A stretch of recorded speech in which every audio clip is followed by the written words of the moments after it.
Franco Colapinto no ganó la carrera de Imola. Ni siquiera sumó puntos. Y, sin embargo, firmó uno de los fines de semana más intensos, reveladores y emocionalmente cargados de toda la temporada. Porque mientras la mayoría contaba posiciones, él estaba librando otra batalla. Una batalla más cruda, más íntima, más definitiva. Una batalla contra un coche roto, contra una estrategia fallida, contra una estructura que aún no lo comprende del todo, pero también una batalla contra el dolor, el miedo y las expectativas. Y lo más increíble es que, en esa guerra, no solo sobrevivió. Se transformó. Todo comenzó con una meta simple: llegar al domingo, completar la carrera, aprender. Desde el puesto de salida, con un Alpine que viene arrastrando debilidades desde la concepción del chasis, el equipo no esperaba milagros. Pero en la Fórmula 1, cuando el talento supera al plan, incluso lo imposible empieza a parecer necesario. La clasificación fue la primera chispa. En su segundo intento de Q1, Colapinto salió con neumáticos usados.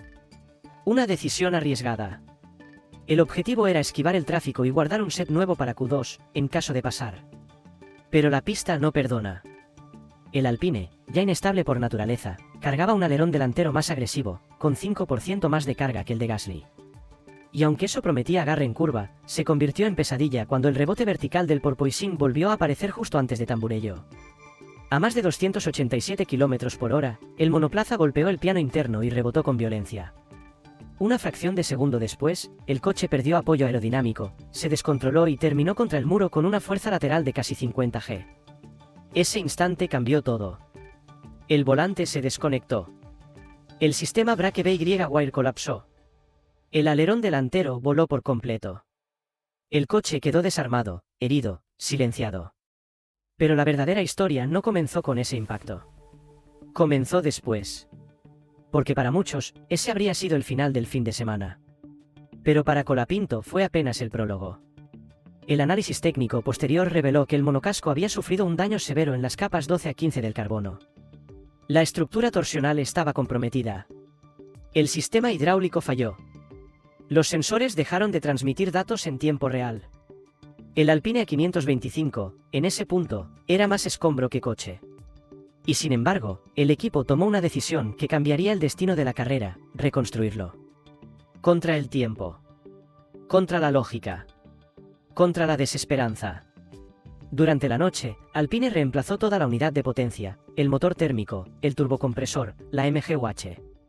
También cambiaron el sistema de escape completo.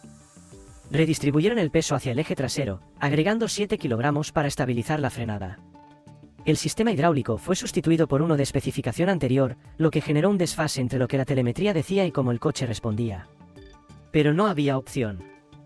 Había que correr. Y Franco lo aceptó sin quejas. Sin dramatismo. Solo pidió claridad. Porque un piloto sabe cuando el problema está afuera, y cuando la verdadera prueba está adentro. El domingo llegó con un coche reconstruido, pero incompleto.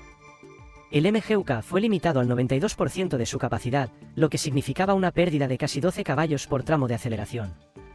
El alerón delantero fue suavizado 0.75 grados para reducir sobrecarga en curvas rápidas. La presión de neumáticos fue aumentada artificialmente, lo cual protegía los compuestos, pero reducía la ventana operativa. Y la distribución de frenado fue enviada un 67% al eje trasero, buscando estabilidad en zonas críticas como Piratella y Ribazza. Todo estaba ajustado para aguantar. No para rendir. Y sin embargo, en la primera vuelta, Colapinto adelantó a 4 coches. Utilizó el modo T+ en los primeros 15 segundos, aprovechando la sobrecarga de energía eléctrica justo cuando el resto de la parrilla aún estabilizaba temperaturas. En Tamburello, el mismo lugar de su accidente, realizó un sobrepaso quirúrgico. No hubo miedo. No hubo memoria del golpe. Solo pilotaje puro. Durante las primeras 12 vueltas, su ritmo fue impresionante. Promedió 1:21 y 4 segundos con solo 3 décimas de variación. Eso, con un coche dañado, sin modo completo de motor y sin referencia previa de carrera en ese estado. Desde el muro, no hubo pánico. Tampoco hubo entusiasmo. Solo una radio fría, técnica, funcional. Y desde el CACT, la respuesta fue igual de profesional: ajustes en tiempo real, reportes precisos, sin quejas. Pero entonces llegó la segunda puñalada del fin de semana: la estrategia. El equipo apostó por una parada anticipada, buscando un undercut. Colocaron neumáticos duros. Y 3 vueltas después, apareció un virtual safety car. La mayoría de sus rivales aprovecharon el VSC para entrar a boxes y ganar tiempo. Colapinto no.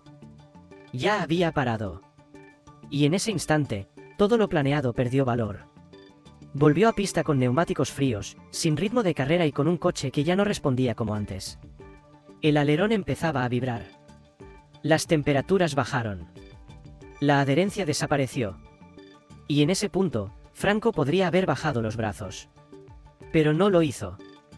Ejecutó 23 maniobras defensivas exitosas. Cada una más compleja que la anterior. Sin errores.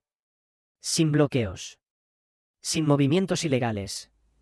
Solo con inteligencia posicional, gestión energética y agresividad milimétrica. El coche seguía cayéndose.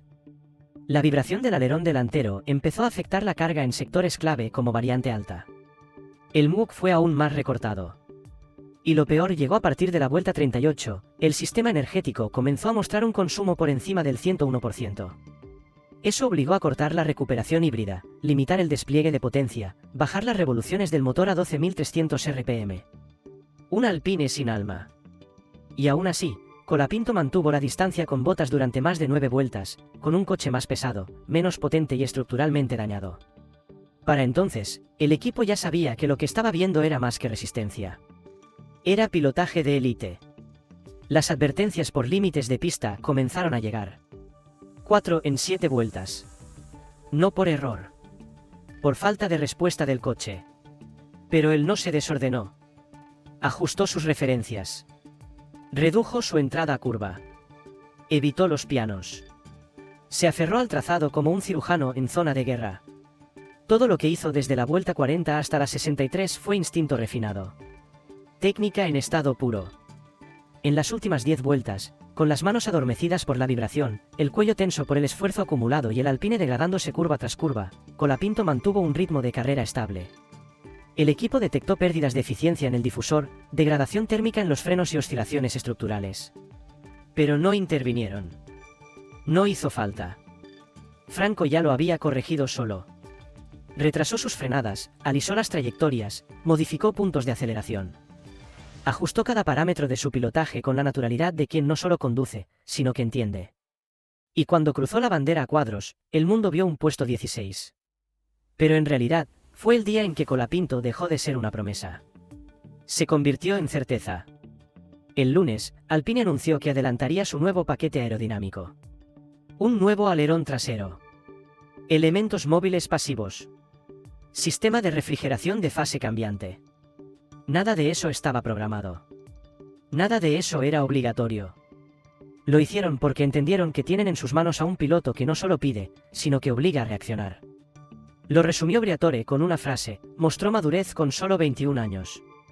Pero más allá de la edad, lo que Colapinto mostró fue temple. Ese tipo de temple que no se entrena. Que aparece en los momentos donde todos callan. Donde la máquina cede. Donde la carrera deja de ser un evento y se transforma en prueba de carácter.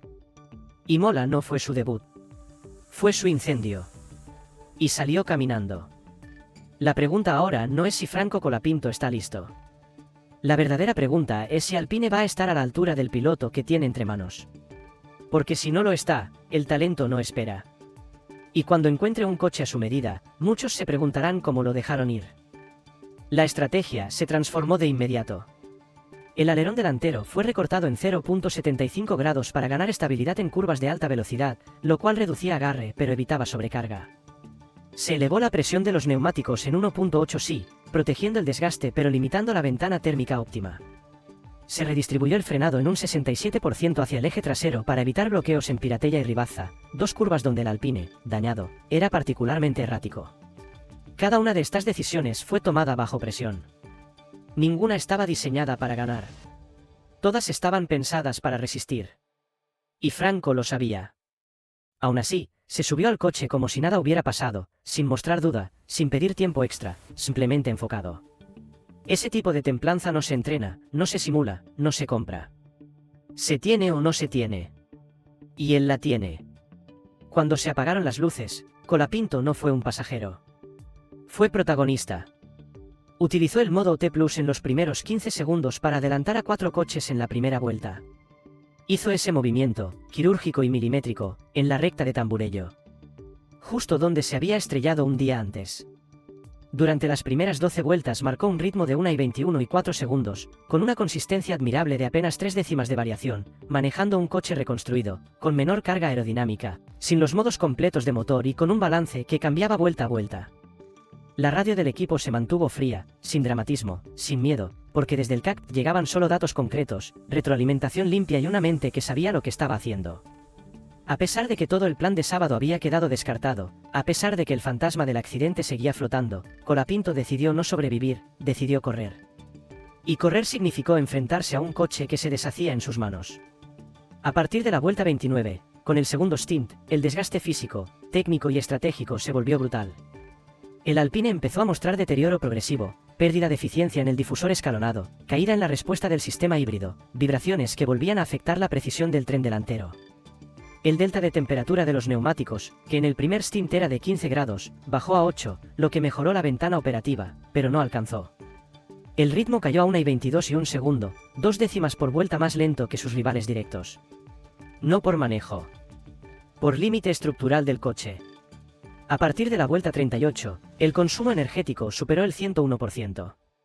El equipo respondió reduciendo los modos de recuperación del MGUH y limitando aún más el despliegue del MGUK. En términos simples, el Alpine comenzó a correr con menos potencia que cualquier otro coche en pista. Y a pesar de eso, Franco se mantuvo detrás de Valtteri Bottas durante 9 vueltas consecutivas, con una diferencia promedio de 0.8 segundos, ejecutando defensa tras defensa, sin errores, con agresividad controlada, usando cada zona de recarga, cada centímetro del trazado, cada milésima de inercia para mantener una posición que, sobre el papel, ya estaba perdida. No hubo radios de enojo, no hubo dramatismo. Solo trabajo. Silencio. Precisión. Y cuando las advertencias por límites de pista empezaron a llegar, no eran errores, eran síntomas. El coche ya no tenía adherencia lateral. La transferencia de masas estaba alterada. El equilibrio era una ilusión. Pero Colapinto seguía ahí, defendiéndose con una maestría táctica que haría pensar a cualquiera que tiene más de 100 grandes premios encima. En las últimas 10 vueltas, con el cuerpo dolorido, con el coche vibrando, con el equipo mirando la telemetría sin saber cuánto más podría aguantar, Franco mantuvo el ritmo. Comenzó a retrasar los puntos de frenado. Suavizó la entrada al volante. Evitó los pianos.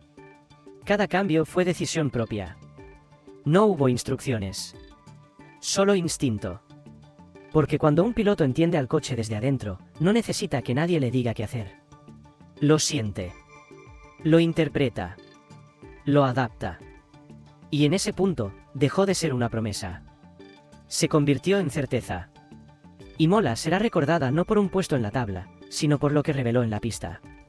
Porque lo que hizo Colapinto ese fin de semana no se mide en puntos. Se mide en respeto. En percepción. En confianza. El lunes después de la carrera, Alpine adelantó la implementación de su nuevo paquete aerodinámico. No lo hicieron por marketing.